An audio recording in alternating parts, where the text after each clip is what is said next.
Son la segunda causa de extinción a nivel mundial. Se trata de plantas, animales, hongos o microorganismos que el ser humano lleva fuera de su límite de distribución y que luego de establecerse invaden el nuevo ambiente. Están presentes en todo el territorio, incluyendo parques nacionales y otras áreas protegidas. Modifican los ecosistemas y son una amenaza para las especies en peligro de extinción. Además, producen pérdidas económicas enormes y en algunos casos atentan contra la salud pública. Están a nuestro alrededor y a veces somos incapaces de reconocerlas.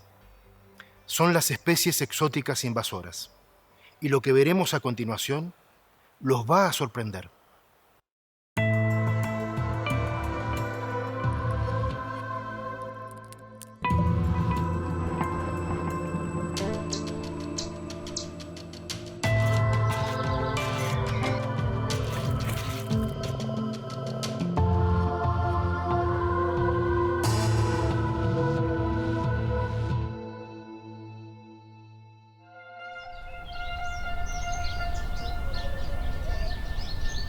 Una característica de los seres vivos es su capacidad de desplazarse y colonizar nuevos territorios. Históricamente, esta dispersión estuvo limitada por barreras geográficas que impidieron el paso de los organismos, pero la sociedad moderna cambió radicalmente esta capacidad. Esa capacidad se ha visto potenciada muchísimo por el transporte humano. Los humanos movemos de manera voluntaria o accidental animales, plantas, microorganismos, algas, superando barreras geográficas que solas nunca hubieran podido atravesar. Por ejemplo, especies de agua dulce que son transferidas de un ecosistema en el sudeste de Asia a otro en Sudamérica. No todas las especies exóticas se convierten en invasoras. De las que arriban, muchas mueren o no consiguen formar una población. Algunas se establecen, pero quedan restringidas a una zona y no se dispersan. Pero otras comienzan a expandirse y a invadir ambientes naturales. Las que consiguen invadir a veces lo hacen porque dejan atrás sus enemigos naturales. Vienen solas, llegan a un ambiente donde no tienen predadores o parásitos o patógenos o competidores que regulen las poblaciones como lo hacían aquellos que convivían con ellas en su área de origen. A veces les va bien también por algo que se llama teoría de los nichos vacíos. Llegan a un lugar donde no hay ninguna especie que sepa hacer lo que ellas saben hacer. La mayoría de las especies exóticas invasoras aprovecha los cambios ambientales que genera la actividad humana. Además, las especies autóctonas no desarrollaron adaptaciones para lidiar con los efectos de los invasores. La razón es simple: no evolucionaron con ellos, y esto las pone en clara desventaja. Así, sin enemigos naturales, sin competidores, con hábitat disponible, las especies exóticas invasoras se expanden en la naturaleza y muchas veces a expensas de la biodiversidad nativa. Su impacto puede ser fulminante para las especies en peligro de extinción.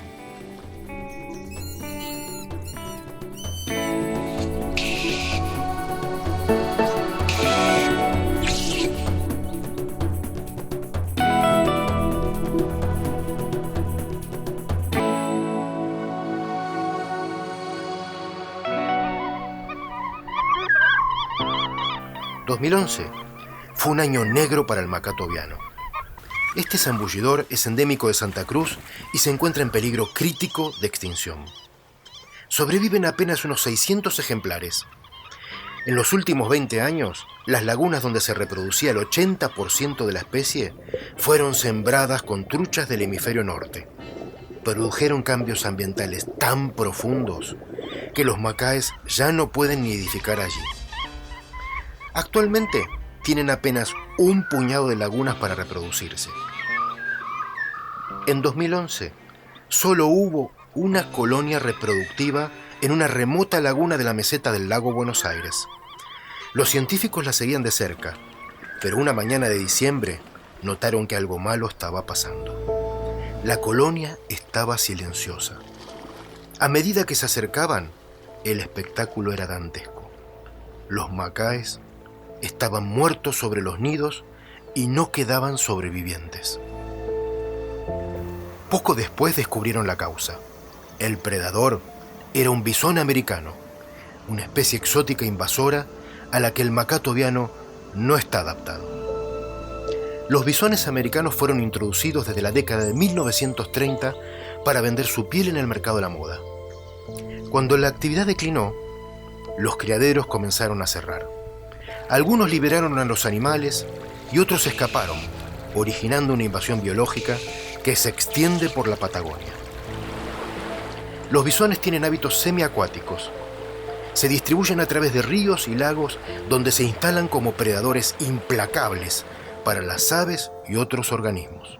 El bisón es peligroso porque es generalista. En cuanto al tipo de presas, come de lo que hay. Y otra particularidad del bisón que lo hace tan peligroso es que nada, corre, trepa, así que es difícil escapar de este bicho. La organización Aves Argentinas controla los bisones para proteger las colonias de macaco tobiano. Desde 2013 se colocan trampas en los arroyos que bajan de la meseta del lago Buenos Aires. Esta y otras medidas muestran que es posible reducir el impacto del bisón, pero en la mayor parte invadida de Patagonia no hay controles y los bisones se siguen expandiendo, amenazando a otras especies. El bisón va a seguir expandiéndose, salvo que se pongan claros esfuerzos en frenar rutas de invasión que se conocen y en áreas donde se sabe que es incipiente la invasión, va a seguir su expansión. En la Argentina hay catalogadas más de 700 especies exóticas invasoras y cada año se suman otras nuevas. Sus principales impactos son la pérdida de biodiversidad y las modificaciones que producen en los ecosistemas, aunque esto sea poco visible para la mayor parte de la gente. Lo cierto es que algunas invasoras también tienen efectos sobre la salud humana.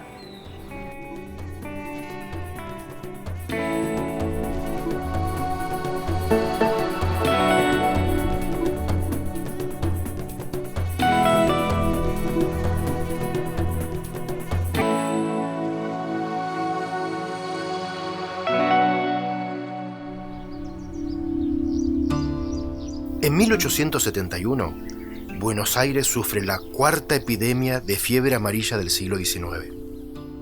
En apenas 6 meses, murieron 14.000 personas, casi el 10% de su población.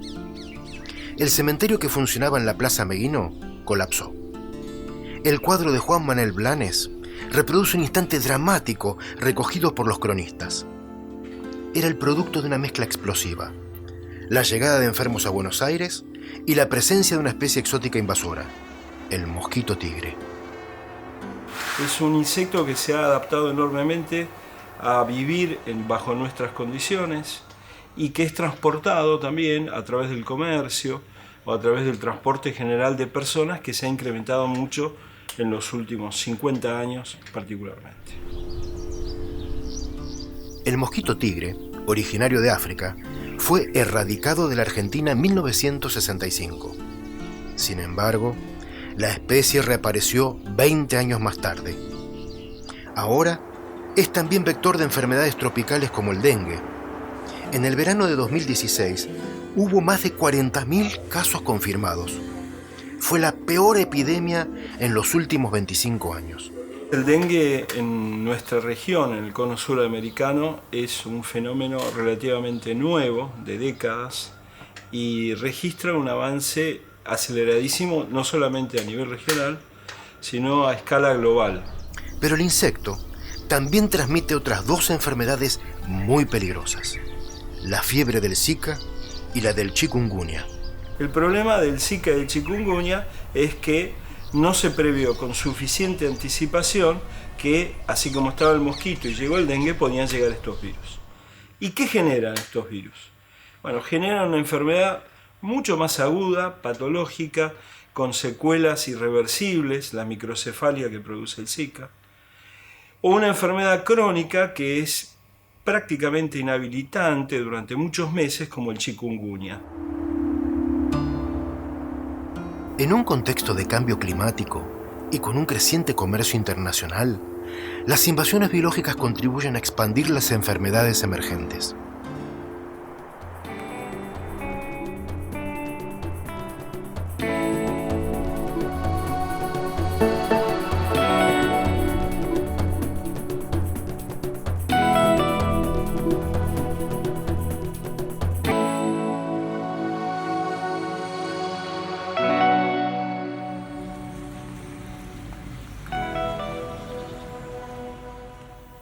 El caracol gigante africano ingresó a la provincia de Misiones desde Brasil, llevado por pescadores que lo usaban como carnada.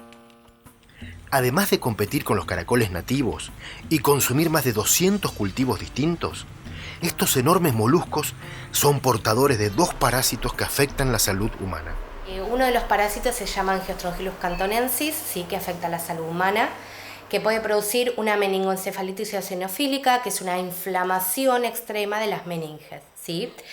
El otro parásito, que se llama Angiostrongylus costarricensis, produce lo que se llama una angiostrongilosis abdominal, que son dolores abdominales agudos y puede llegar a producir ulceraciones. Estos parásitos aún no fueron encontrados en los caracoles introducidos en Argentina, pero su presencia en Brasil significa una amenaza latente. Es más, Río de Janeiro está caracterizada como la zona endémica de meningoencefalitis eosinofílica, ¿sí? Obviamente que la gran preocupación radica en eso. El caracol gigante africano está en Iguazú, provincia de Misiones, y también en la ciudad de Corrientes. Apenas se detectó la invasión, se eliminaron miles de ellos con la colaboración de varios organismos como el SENASA. Pero su capacidad reproductiva es enorme y la invasión aún no está contenida. El poder transformador de las invasiones biológicas es implacable. Ecosistemas completamente alterados, especies con la supervivencia comprometida, la biodiversidad que se reduce salvajemente y todo esto recayendo finalmente sobre la sociedad. Lo paradójico es que algunas invasiones comienzan con la idea de mejorar la economía o el ambiente y resultan en todo lo contrario.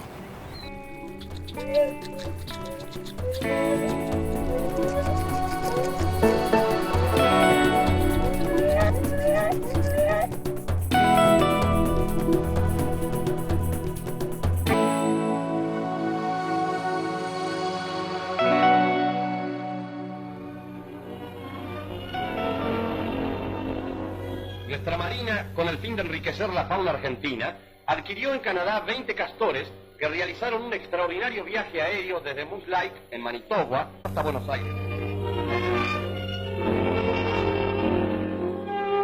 Estamos en territorio fueguino.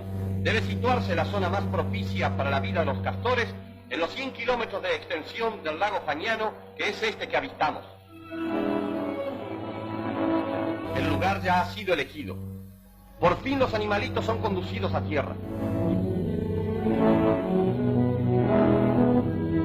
Los castores se alimentan de cortezas y ramas de árboles que aquí encontrarán en abundancia. Ya están en libertad, feliz y ansiada libertad. Ellos enriquecerán la fauna del lugar, como en un futuro próximo lo harán renos de South Georgia y otras especies animales para las que el clima de estos parajes es propicio. En 1946, a instancias del gobierno nacional, la Armada Argentina introdujo en la isla de Tierra del Fuego 20 castores canadienses con la intención de enriquecer la fauna argentina. La época en la que se hizo la introducción era una práctica bastante habitual y por supuesto que en ese momento no se valoraban las posibles consecuencias que esta introducción podía tener. Los castores se encuentran entre los organismos llamados ingenieros de ecosistemas, por su capacidad de modificar el entorno.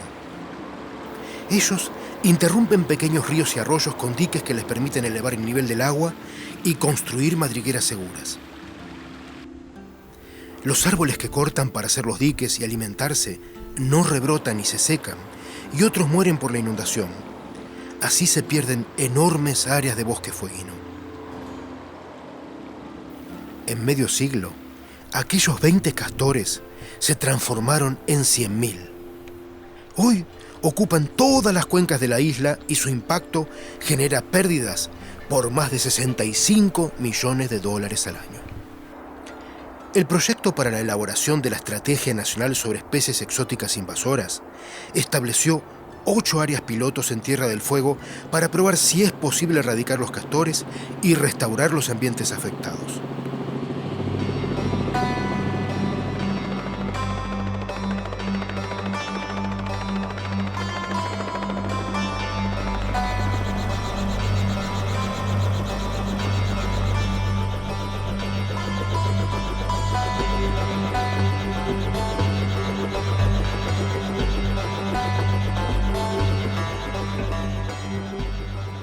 Los restauradores del proyecto se desplazan hasta los sitios más alejados de cada cuenca.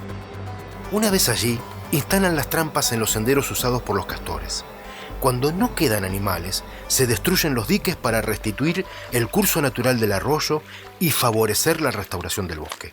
La filosofía detrás de este proyecto es saber si la erradicación es posible en una escala pequeña. Hasta el momento se viene logrando, porque en los sitios pilotos que ya se han finalizado se pudo decir que no quedaban castores. Un estudio reciente muestra que la sociedad fueguina acepta mayoritariamente el control del castor y hay organizaciones no gubernamentales que acompañan la iniciativa. Y la idea es poner en valor las especies nativas. ¿Por qué? Porque en realidad queremos jugar con esto, ¿no? O sea, el castor no es nuestro enemigo, sino decir, bueno, mira, esto está pasando porque esta especie, porque el hombre tomó malas decisiones y ahora el ser humano tiene que tomar decisiones correctas para salvaguardar a todas estas otras especies que están acá desde hace millones de años antes que venga el castor. La experiencia obtenida en los sitios piloto servirá como base para extender el esfuerzo a todas las áreas ocupadas por la especie, en coordinación con la vecina República de Chile. Lo que nosotros tratamos es de que queden capacidades en el Estado para poder continuar con este proyecto a lo largo del tiempo. Y lo otro que me parece también muy rescatable es que muchos de los aprendizajes que obtenemos del castor pueden ser extrapolables a otras especies exóticas invasoras. Lo que un ingeniero de ecosistemas como el castor hace en su lugar de origen es parte de la dinámica ambiental. Lo que hace en Tierra del Fuego es alterar los ríos y destruir los bosques. Pero los ingenieros de ecosistemas no son solo animales. En algunos casos, una planta cultivada como ornamental puede convertirse rápidamente en invasora y modificar completamente el ambiente que invade. Esto es lo que sucede con plantas como el tamarisco.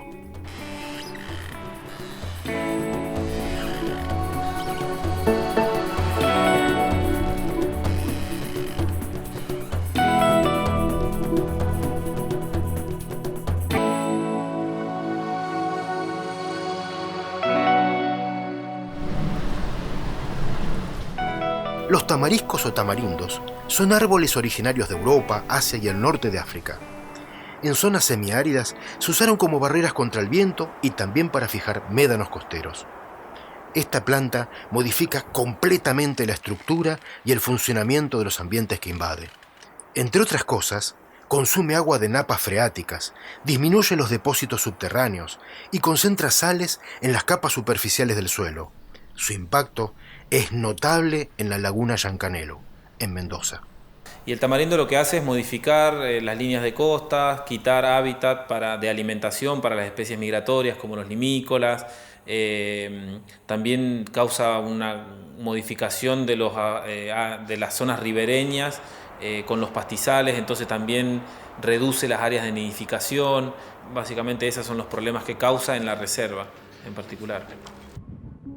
Yancanelo fue declarada sitio Ramsar, es decir, un humedal de importancia internacional por su relevancia para la conservación de las aves acuáticas. Pero ahora, los tamariscos se apropiaron de unas 500 hectáreas al borde de la laguna y esto es crítico para la supervivencia de esas aves. Ese es un efecto puntual sobre especies que son de sumo interés porque recordemos, nosotros tenemos migrantes de la zona del hemisferio norte, digamos, aves que viajan más de 10.000 kilómetros para alimentarse en esta región, y hoy en día, bueno, hay gran parte de la laguna que está siendo modificada, ¿no es cierto?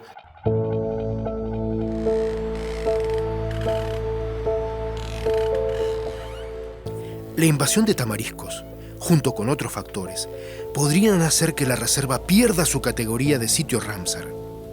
En la actualidad, se está desarrollando un proyecto piloto de control de tamariscos que busca generar conocimientos y desarrollar técnicas para contener la invasión. Paralelamente, se implantan especies nativas para fortalecer la restauración del ecosistema. Que va a demandar varios meses, va a demandar mucho insumo, va a demandar muchas cosas, pero sí nos parece súper válido porque es atender en serio un problema que tenemos desde hace muchos años en la reserva. A medida que una especie exótica va ocupando el territorio, los cambios en el ecosistema se producen de manera inevitable. A veces, se trata de modificaciones muy extensas, como cuando los tamariscos cubren los bordes de un humedal. En otros casos, los cambios son sutiles y se dan lentamente, pero no por eso son menos profundos. En ocasiones, son tan profundos que pueden significar la extinción de una especie autóctona.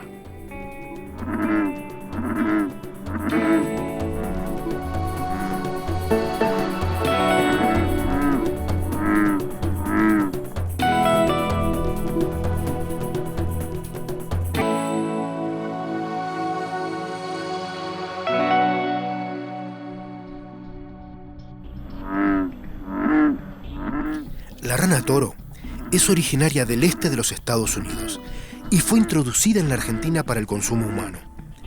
En la década de 1980 había criaderos en varios puntos del país, pero muchos cerraron cuando el mercado se redujo. Las ranas escaparon o fueron liberadas, originando invasiones al menos en las provincias de San Juan, Mendoza, Córdoba, Tucumán, Salta, Misiones y Buenos Aires. Las ranas toro llegan a pesar cerca de 1 kilogramo y viven en ambientes variados y condiciones climáticas diversas. Los científicos investigan el efecto que tienen sobre los anfibios nativos. Estos efectos pueden darse a través de la predación, es decir, la rana toro se alimenta de las especies nativas, y también por competencia por alguno de los recursos. Puede ser un recurso alimenticio, puede ser otro recurso de hábitat. Sin embargo, las ranas toro representan un peligro mucho mayor.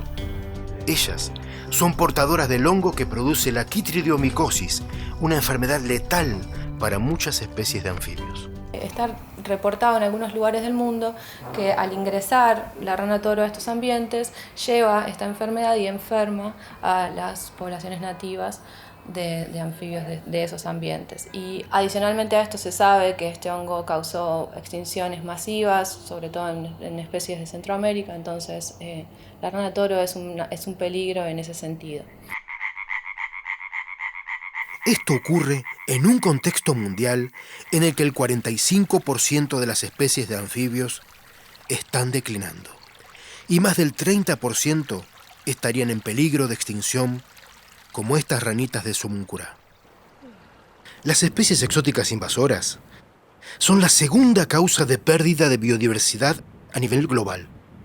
Sin embargo, en las áreas naturales protegidas son la amenaza más importante y exigen esfuerzos continuos para su control.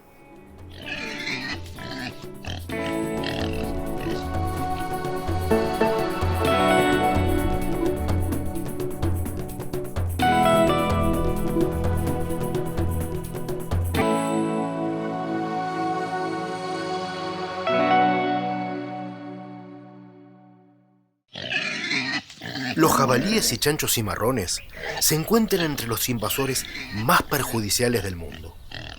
Al igual que sus parientes domésticos, pueden ser portadores de triquinosis, leptospirosis, brucelosis y tuberculosis, enfermedades que afectan a las personas y que son muy difíciles de controlar en un portador silvestre y arisco. Además, impactan seriamente en el ambiente y por su hábito de osar, remueven con su hocico el suelo como si pasara un arado.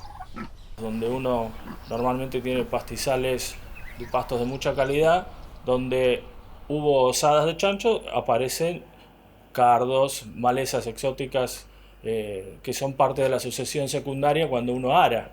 Entonces hace el efecto de un arado.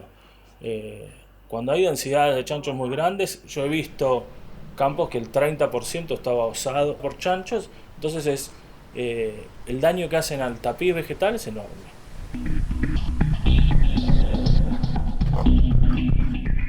En la Argentina hay unos 7 millones de jabalíes y chanchos cimarrones. Además del daño que ocasionan a los ecosistemas, son predadores de especies en peligro. En el Parque Nacional Campos del Tuyú, donde se protege la última población bonaerense de venado Las Pampas, los chanchos cimarrones son una amenaza permanente. Básicamente predan sobre todo lo que esté a su alcance, desde nidos de aves, pequeños animales. Seguramente estén predando sobre las crías de venado, pero todavía no lo pudimos constatar, pero es algo que ocurre. De hecho, los chanchos predan sobre ovejas, entonces seguramente lo hagan sobre los venados. Cuando atacan ovejas y corderos, afectan la economía de los pequeños productores. Y el año pasado, los chanchos, cuando hubo muchas lluvias, muchas inundaciones, no comieron 30 ovejas. Entre corderos chiquitos, ovejas grandes, inclusive hay chivitos. También a los chivitos se lo comieron. En el Parque Nacional El Palmar, los cerdos llegaron a destruir casi el 90% de los renovales de Palmera yatay, la especie que motivó su creación. Estaba en riesgo el objetivo de conservación del parque. De hecho, si pasaban, cuando las palmeras grandes empezaran a caer, no iba a haber la sucesión lógica que debería haber. El control de los chanchos es un imperativo en las áreas protegidas. Por eso el Parque Nacional celebró convenios con los clubes de caza para usar apostaderos y reglamentar el ingreso de cazadores legales que se comprometen a construir y mantener las instalaciones. Hoy en día el parque cuenta con 48 apostaderos. Es una presión de caza que se hace puntual entre 3 y 4 jornadas por mes y que realmente dio muy buenos resultados. El plan lleva 12 años y es un éxito. En el Parque Nacional ya se ven renovales de palmera. Se calcula que entre permisos, mantenimientos, seguros y otros gastos, los cazadores invierten varios millones de pesos al año. Y eso es lo que tendría que gastar el Estado para lograr el mismo objetivo. No hacer nada en términos de invasiones biológicas es permitir que el problema siga creciendo y que sus impactos aumenten. Además, en muchos casos, implica que los problemas pasen a una fase y a una dimensión donde las intervenciones son mucho más costosas. Cualquier problema ambiental, pero particularmente el problema de las invasiones biológicas, debe ser enfrentado con la mayor premura posible. No hacer nada es una decisión de manejo y tiene consecuencias. La gaviota cangrejera, por ejemplo, podría extinguirse si no se controla una planta exótica que invade sus sitios de reproducción. Las consecuencias de las invasiones biológicas sobre la biodiversidad y los ecosistemas comienzan a ser evidentes. Pero son el inicio de una cadena que va mucho más allá y que llega incluso al corazón mismo de los sistemas productivos. Ningún impacto sobre el ambiente es inocuo, y una forma de reflejar la gravedad de las invasiones biológicas es conocer las pérdidas económicas que producen. A nivel global se calcula que son responsables de una pérdida económica que alcanza el 5% del Producto Bruto Interno global. Quiere decir, todas las transacciones comerciales que se desarrollan en el planeta entero tienen un impuesto del 5% que se lo llevan las especies exóticas invasoras. En algunos casos, los costos son fáciles de calcular. Solo en el año 2015, controlar las invasoras que se comportan como malezas de algunos cultivos agrícolas del país tuvo un costo directo que superó los 900 millones de dólares.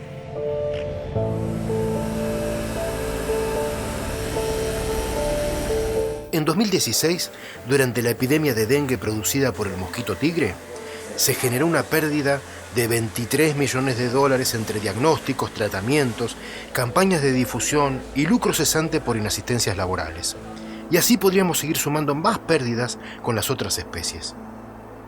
En general, las invasiones generan costos directos e indirectos, y a veces su impacto es tan extendido que su cálculo es casi imposible.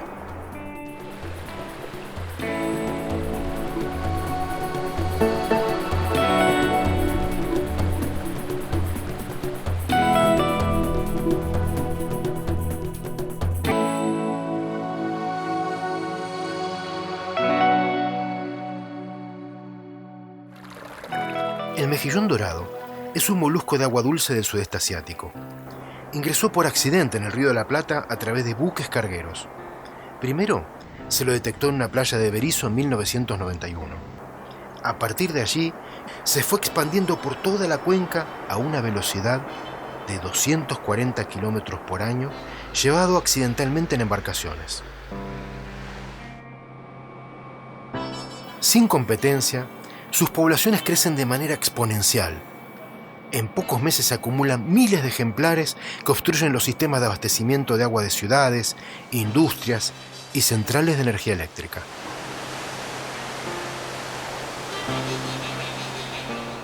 Obstruir la circulación del agua puede ser grave en una central de energía atómica.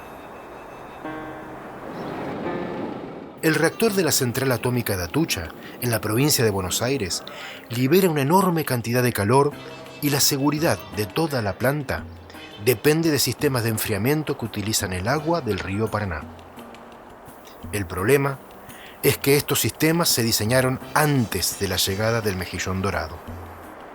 Cuando empezaron, digamos, a evidenciar este molusco, se vieron que las rejas medias de la toma de agua estaban totalmente obstruidas.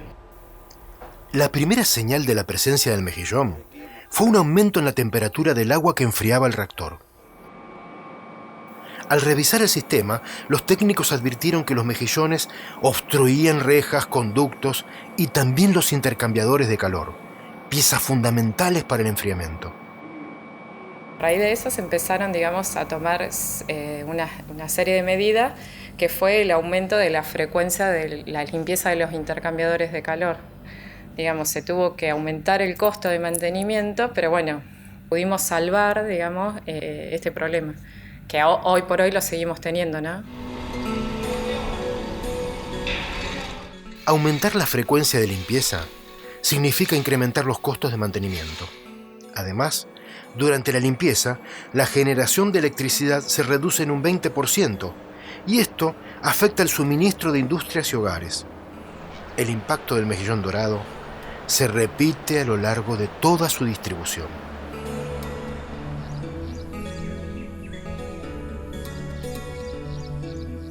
Si hay un costo difícil de calcular, es el que se produce cuando una especie afecta a los servicios ecosistémicos.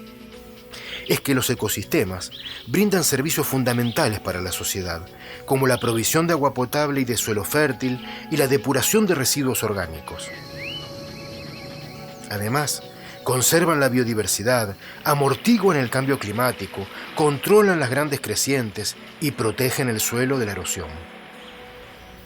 La naturaleza provee estos servicios de manera gratuita y recién cuando se pierden se toma conciencia de su enorme valor. Al afectar la biodiversidad, las invasiones biológicas degradan los servicios ambientales, generando pérdidas extraordinarias. Un estudio reciente del proyecto Estrategia Nacional sobre Especies Exóticas Invasoras estimó que el costo generado por 18 especies exóticas supera los 2.500 millones de dólares por año. En este contexto, el costo de prevenir una invasión biológica es muy inferior a las pérdidas que ésta puede producir. Sin embargo, a este cálculo le falta computar muchos otros invasores, entre ellos algunos que pueden ser una verdadera pesadilla para la producción agropecuaria.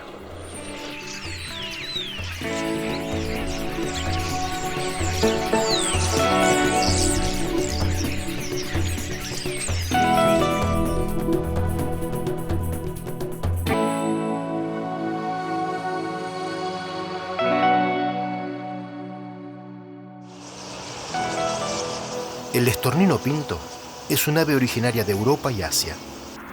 En 1987 se observó un pequeño grupo en la ciudad de Buenos Aires. Unos años después comenzó a verse en Entre Ríos y Santa Fe, pero la invasión no se detuvo. Ahora también se lo encuentra en las provincias de Córdoba, La Pampa, Tucumán, Chaco, Mendoza, San Juan y San Luis. El estornino anida en huecos de árboles, nidos de pájaros carpinteros y otras cavidades naturales o artificiales. De esta forma, compite y desplaza a las especies autóctonas que los utilizan. El estornino tiene varias características que son típicas de las especies invasoras exitosas. Una alta tasa reproductiva, una gran flexibilidad en el comportamiento, capacidad de adaptarse a distintos entornos, una alimentación omnívora, puede consumir tanto insectos como frutos, semillas. Los estorninos forman bandadas numerosas. En la ciudad de La Plata, cuando las aves se posan para descansar, generan impactos que los vecinos conocen y padecen. Un día era tremendo, tipo 6:30 de la tarde, eran bandadas inmensas que giraban en el cielo y bueno, empezaron a aterrizar acá en todos los árboles. El ruido que hacen, infernal. Realmente hasta en un momento te daba miedo. Y bueno, después lo peor era a la mañana siguiente lo que eran las veredas. Una suciedad tremenda, con hidrolavadora había que lavar las veredas. Los estorninos están comenzando a ser una amenaza para algunas actividades productivas. En los Estados Unidos de Norteamérica, donde también son invasores, producen pérdidas por unos $2.000 millones al año. Y acá, bueno, si bien todavía no se produjeron grandes impactos, vamos camino a eso. Ya el estornino se encuentra en zonas como Mendoza, San Juan, donde existen grandes extensiones de olivares, de viñedos, que son cultivos que a los estorninos les gusta mucho y que es cuestión de tiempo para que empiecen a consumirlos y que se empiece a notar el daño. El impacto económico de las especies invasoras es enorme. Yo me acuerdo de una frase que escuché alguna vez que decían: si cree que la educación es cara, pruebe con la ignorancia. En especies exóticas invasoras uno debería decir: si cree que la prevención es cara, que prevenir y controlar las especies invasoras es cara, pruebe con dejarlas que se expandan y se distribuyan por todo el territorio. Eso es realmente caro.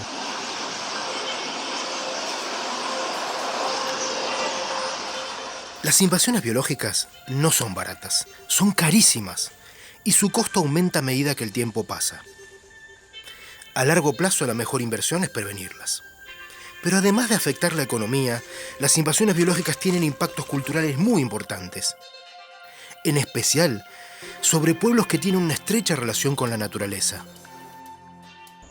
Esto sucede con algunas especies exóticas que son capaces de convertirse en invasoras temibles.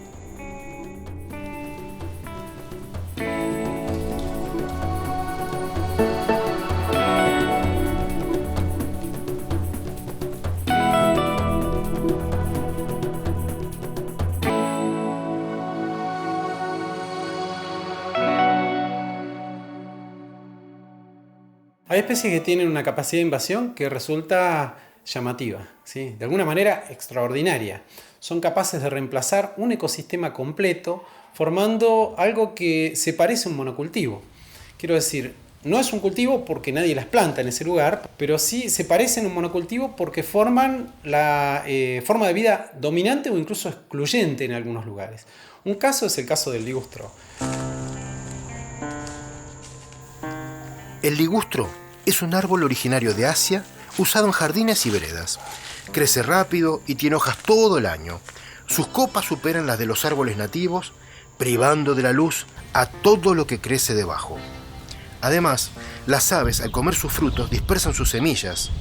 Así, los ligustros gradualmente transforman bosques con cientos de especies en ambientes homogéneos dominados por solo una, la propia.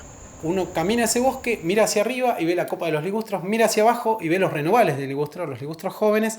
El resto de las especies han desaparecido por la competencia, fundamentalmente por la luz, con una planta que no pierde las hojas a lo largo del año y entonces veda la llegada de ese recurso para el resto de los vegetales. Como ocurre en buena parte del territorio argentino, en la provincia de Jujuy se utilizan ligustros en veredas, parques y jardines. Pero los árboles comenzaron a invadir la selva y esto genera problemas para sus habitantes, como las comunidades del pueblo Ocloya. Y bueno, las comunidades utilizan el bosque desde toda su vida y los árboles son muy importantes para ellos, y esta especie invasora está desplazando estos árboles que la comunidad está utilizada desde siempre. La verdad que para nosotros fue sorpresivo el modo como el ligustro o el sereno, como decimos nosotros, es como una amenaza o como algo invasor, como lo vemos nosotros. Hemos aprendido y así cuando uno va recorriendo el territorio se va a dar cuenta que es verdad, es como una plaga que viene así. Son 60, son 90. Las comunidades comenzaron a trabajar en el conocimiento y control de la invasión del ligustro. Primero se evaluó la extensión de la invasión. Durante los relevamientos se identificaron los árboles y se registra la cobertura del suelo.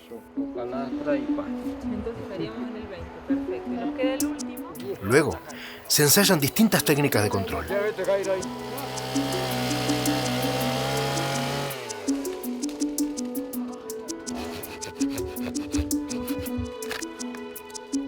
Vamos a probar con las técnicas de control a ver qué resultados nos dan. Siempre con las comunidades, no son decisiones que se toman afuera, sino siempre en consenso con ellos, así que bueno, estamos trabajando de esa forma participativamente. El siguiente paso es la restauración con especies autóctonas de la selva. Para los Ocloya, cada espacio territorial tiene un valor único e irrepetible desde el vínculo y la relación espiritual que tienen con la Pachamama, la Madre Tierra. Conservar el bosque no solo es asegurar el sustento, también garantiza la existencia de su cultura ancestral. Hasta ahora, se abordaron los impactos de las especies exóticas invasoras. Pero ¿cómo llegan? Una parte de las invasiones se origina de manera accidental. Se trata de organismos que son introducidos involuntariamente, de manera casi invisible. Una de las formas históricas que tienen las especies de ingresar en un nuevo territorio es a través del tránsito internacional de navíos.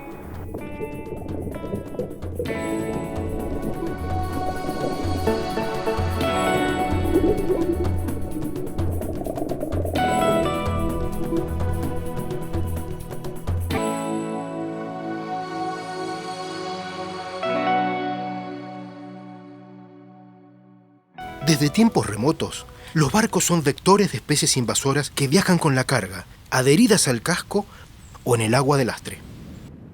En las áreas marinas costeras de la Argentina hay más de 100 especies exóticas, desde algas hasta diversos tipos de invertebrados, y la mayoría fue transportada accidentalmente en los barcos.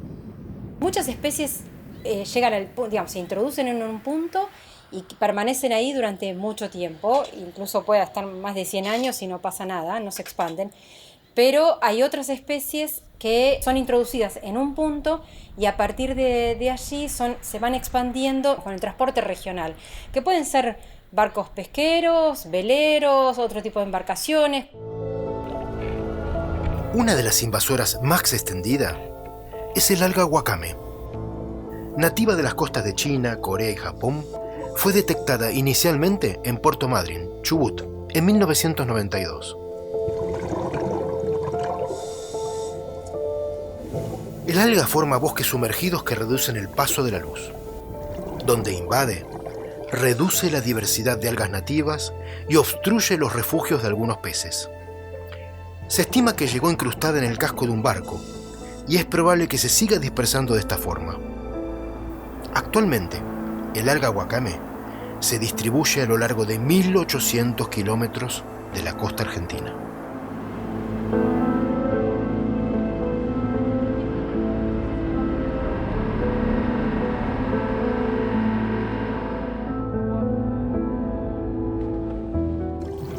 Los científicos realizan relevamientos periódicos para conocer la dinámica de las invasiones. Los buzos colocan placas para monitorear los organismos que se adhieren a ellas y detectar especies nuevas. Realizando muestreos en el fondo, encontraron una babosa de mar originaria de Nueva Zelanda y el sudeste de Australia. Esta especie tiene una toxina que puede ser peligrosa para el ser humano. En su área nativa encontraron que estas babosas tenían una alta concentración de TTX, que es la tetrodotoxina, que es la toxina que tienen, por ejemplo, el pez globo. Es una neurotoxina. Las babosas de Puerto Madryn sorprenden por su abundancia y su capacidad de adaptación. Aquí tienen bajas concentraciones de toxina TTX. En cambio, poseen altos niveles de tóxicos relacionados con la marea roja.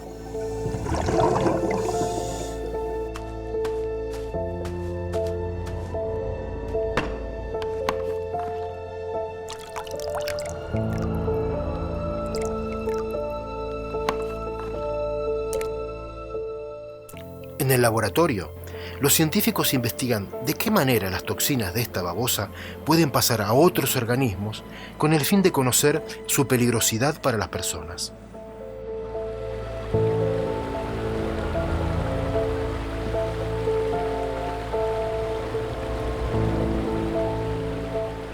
Uno de los últimos invasores descubiertos en la costa patagónica es el cangrejo verde. Esta especie de Europa y del norte de África se refugia en las franjas intermareales. Encontrado hacia el año 2000 en Comodoro Rivadavia, provincia de Chubut, ahora está en varios puntos de la costa. En Puerto Madryn, su presencia coincide con la desaparición paulatina de un cangrejo nativo. Hay una diferencia de tamaño enorme. El cangrejo verde tiene un gran porte, es voraz, es agresivo, es depredador y muy probablemente lo haya desplazado al cangrejo nativo. Actualmente, se está diseñando un sistema de detección temprana y acción precoz en las zonas portuarias para prevenir las invasiones biológicas en la costa argentina. Las invasiones de los puertos nos están mostrando la extraordinaria capacidad que tiene el comercio marítimo de introducir especies exóticas de manera accidental. Por suerte, muchas de las especies que introduce no se transforman en invasoras. Sin embargo, una forma bastante común de generar invasiones biológicas es deliberada y viene acompañada de compasión y buenas intenciones. Su efecto, sin embargo, puede ser devastador.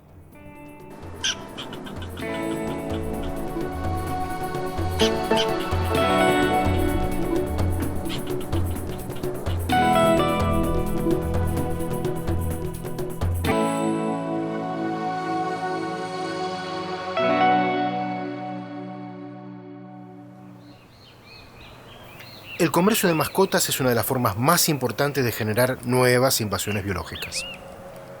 La ardilla de vientre rojo es originaria del sudeste asiático. Fue introducida en la Argentina en la década de 1970, cuando se liberaron unos pocos animales en la localidad de Jáuregui, a 80 kilómetros de la ciudad autónoma de Buenos Aires. Esa población se sigue expandiendo en el área, pero algunas personas llevaron ardillas a otros sitios, generando 10 focos nuevos de invasión, 1 en Córdoba, 2 en Santa Fe y 7 en la provincia de Buenos Aires. Una de las características particulares de la invasión de ardilla es que es una especie atractiva, que es una especie que para muchas personas es vistosa y la quieren tener, ya sea como un adorno en los parques o jardines o como mascota. Además de ser vistosa, es que a partir de muy pocos individuos esta especie puede generar una nueva población silvestre. Y eso es lo que pasó en Argentina. Una invasión de ardillas acarrea un montón de problemas. Ellas necesitan roer para gastar sus dientes y lo hacen con muchos materiales. Debido a su impacto, en la localidad de Flandria, la compañía de telefonía está cambiando los cables principales por otros reforzados. Esto implica un aumento del 50% en el costo de los materiales. Las ardillas también producen pérdidas en los sistemas productivos. En esta plantación de kiwi, se deben realizar inversiones permanentes para reparar la infraestructura dañada. Este es el daño que produce la ardilla sobre las mangueras de riego. Como ven, roe toda la manguera hasta obtener el agua, sobre todo en la época de verano. La solución que encontramos, aparte del reemplazo, fue enterrar la manguera de riego. Las ardillas descortezan los árboles generando problemas crecientes en el sector forestal. Se calcula que podrían reducir la producción de eucaliptos entre un 20 y un 30%. La expansión de la ardilla está alcanzando niveles preocupantes y se teme que llegue al delta del Paraná. Allí podría ser un problema grave para las plantaciones forestales y frutales. Además, desde el delta podría expandirse hacia los bosques del norte argentino y su efecto sobre la biodiversidad podría ser devastador. Pero la amenaza se potencia, y es que la ardilla sigue siendo transportada y liberada por la gente. Nosotros empezamos los estudios sobre la ardilla de vientre rojo en Argentina como un problema meramente biológico, pero con los años, al empezar a trabajar, nos dimos cuenta que no era un problema solo biológico, era un problema también social, y lo que consideramos un problema sociobiológico, con respecto a la percepción y a la opinión que las personas tienen sobre la presencia de esta especie. Una de las acciones más importantes que pueden hacerse con respecto a las invasiones biológicas es la prevención. Evitar que un organismo invasor ingrese al país significa evitar una cascada de problemas ambientales, culturales, sanitarios y económicos. Problemas graves y caros. Por eso, prevenir una invasión es la mejor inversión a largo plazo.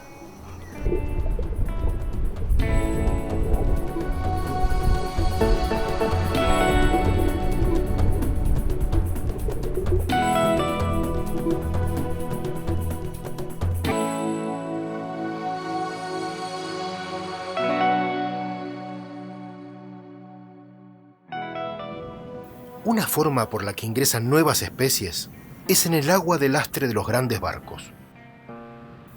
Cuando no tienen carga, los buques cargueros llenan sus tanques de lastre con agua para alcanzar una masa adecuada y no volcar.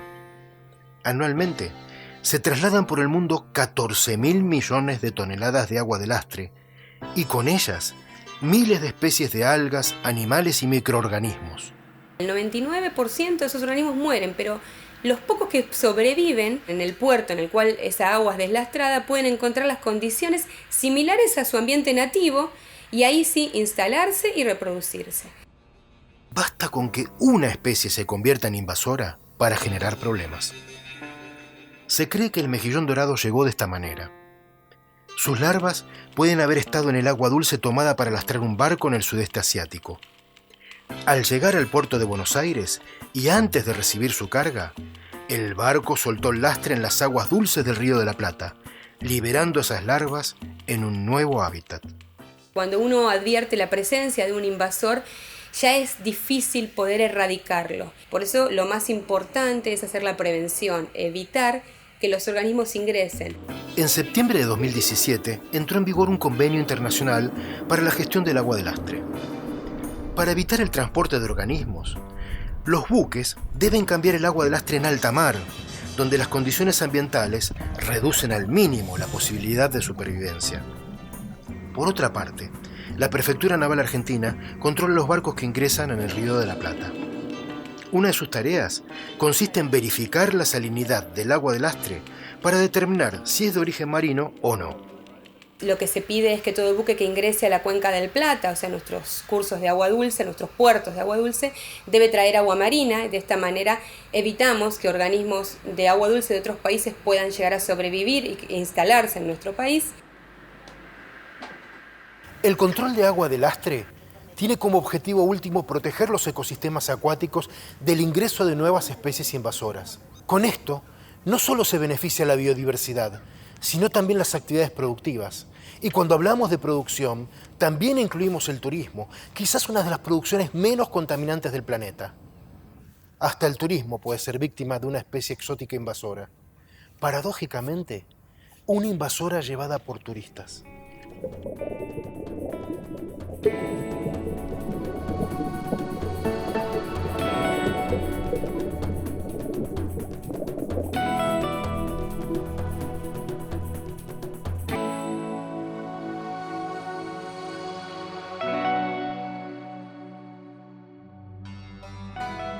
Didimo es una alga microscópica originaria del hemisferio norte. Fue descubierta en la Argentina en 2010, en el río Futaleufú, provincia de Chubut. Durante su etapa reproductiva, forma un tapiz viscoso, conocido como moco de roca, que modifica la biodiversidad de los ambientes que invade.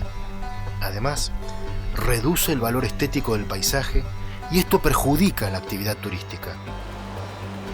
fuera del agua puede vivir 40 días en lugares frescos y húmedos. Se supone que el alga Didimo ingresó accidentalmente en equipos de pesca o de otras actividades acuáticas, y esto también explica la forma en que se sigue expandiendo.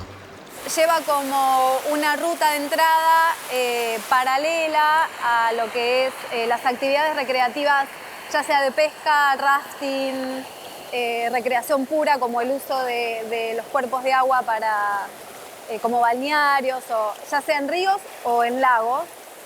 Pero bueno, más que nada sigue, digamos, como un camino relacionado con actividades recreativas. Si la dispersión está vinculada a las actividades humanas, es posible trabajar para frenar su expansión.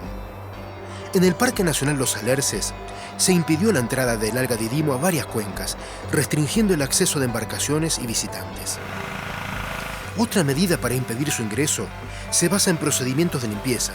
Se comienza removiendo restos de barro y otros residuos de las embarcaciones, la indumentaria y los equipos de pesca. Luego, se lava lo que estuvo en contacto con el agua con una solución de lavandina al 2% o con detergente diluido. En caso de que no sea posible el lavado, es muy importante dejar secar completamente todo el equipo durante 48 horas. Estas medidas sirven para frenar la expansión del alga Didimo, ya que hasta ahora no hay métodos adecuados para controlarla una vez que invadió.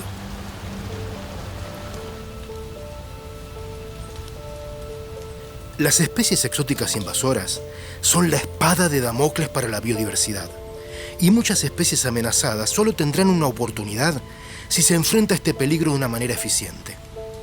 El proyecto para la creación de la Estrategia Nacional sobre Especies Exóticas Invasoras de la Secretaría de Ambiente y Desarrollo Sustentable está llevando adelante varios proyectos pilotos en el país para poner a prueba sistemas que erradiquen, controlen y prevengan las invasiones biológicas. La idea de todos estos pilotos es después lograr una metodología adecuada y que sea replicable para el resto de la superficie donde se encuentra la especie. ¿Qué herramientas necesitamos en un vivero? Este proyecto tiene como objetivo final contar con política de Estado con respecto a especies exóticas invasoras. Tal vez los castores logren ser erradicados de Tierra del Fuego, el bisón deje de ser un problema para las aves amenazadas y las pérdidas generadas por jabalíes y estorninos puedan reducirse. Quizá el control de tamariscos y ligustros abra espacios para la restauración de los ecosistemas originales y ayude a preservar las culturas originarias. Es posible que varias invasiones logren ser controladas y quizá erradicadas, pero de algo se puede estar seguro. Frente a las invasiones biológicas, no actuar es la peor estrategia. Las especies exóticas invasoras van a seguir llegando y se requerirán políticas públicas efectivas y coordinadas entre las autoridades nacionales y provinciales y otros actores relevantes que permitan evitar que se establezcan y que invadan los ecosistemas argentinos. Para que esto resulte efectivo, se necesita el compromiso de todos, conocer esta amenaza, advertir la gravedad de sus efectos, es el primer paso para frenar su ingreso y expansión. Y tan importante como esto, es comprender que las decisiones personales son claves y pueden hacer la diferencia entre generar una invasión o impedirla.